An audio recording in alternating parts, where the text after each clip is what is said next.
Hey y'all, today's video is going to be about some Texas native plants that you can include in your garden and in your landscape. You may be wondering what's the big deal about using native plants versus non-native plants, and let me give you 3 big reasons why you should consider native plants. 1, they're easier. Because they are well adapted to the area, they often require less water, less fertilizer, and just less work in general. 2, local wildlife depend on native plants for their habitat and their food sources, and sometimes they can't get these things from non-native plants.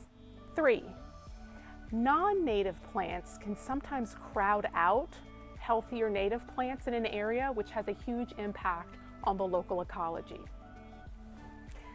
So I'm going to include 7 native Texas plants, to include a vine, that's an evergreen, and as well as a ground cover.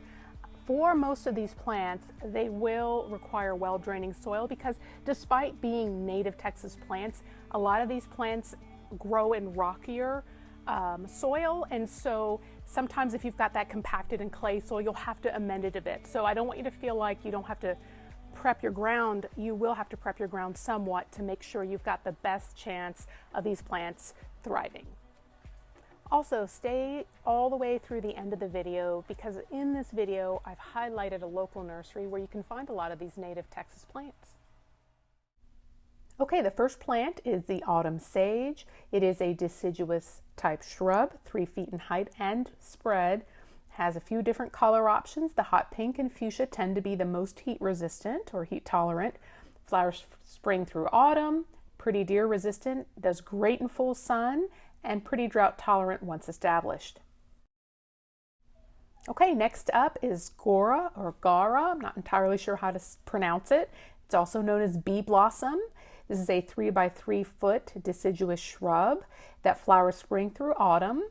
It does great in full sun and it's pretty drought tolerant once established. Looks amazing with autumn sage. Texas Lantana is a 5 to 6 foot by 5 to 6 foot deciduous shrub. Flowers summer through fall. Does great in full sun or part shade. Fairly drought tolerant once established. Parts of it are toxic if ingested. This is also a plant that has a lot of invasive varieties, so try to ensure you're getting the urticoides or horta varieties. All right, guys, I'm here with my son Caleb, who is almost 7. In how many days? Do you remember? 10. Yes. And you got some Cheeto fingers there, buddy. You've been eating some spicy Cheetos. But anyway, Caleb is going to tell me which one of the native plants that I've selected is his favorite. So can you point to which one you like? That one? Okay. So this one is called a Mealy cup sage, and this one's bicolor. It's purple and white. Why do you like it? Because it has my favorite color on it. Yeah, it kind of looks a little bit more blue, and blue's your favorite color? Yeah. Yep.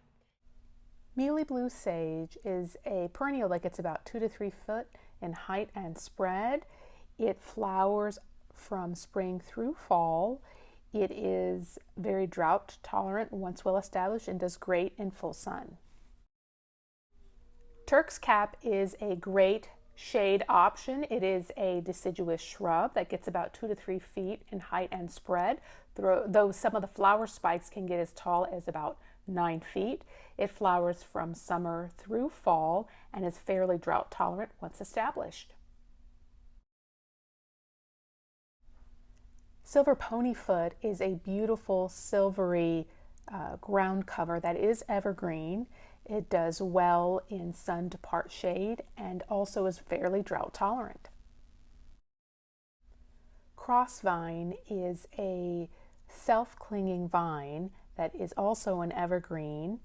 It flowers from spring to early summer, though I still have a few blooms on mine and it's September now. It will take part shade but does best in full sun and is very drought tolerant. Lone Star Nursery is a hidden gem located in Maynard, Texas. They specialize in useful, edible, medicinal, native, and rare plants. They used to be a wholesale nursery, but are now direct to consumer. Currently, they're closed to the public, but if you're within a 45-mile radius of their greenhouse, they'll deliver to you. If you're outside of this, they have a curbside pickup option that you schedule online when you purchase your plants. I found that their plants were amazing, vigorous, healthy, and they had so many native options. The owners were lovely, and I think they plan on creating a destination nursery in the future. So I hope I've encouraged you, whether you're in Texas or wherever you're at, to check out your local native plants. They're really a better option for us and for our environment. I hope you guys enjoyed the video, and y'all take care.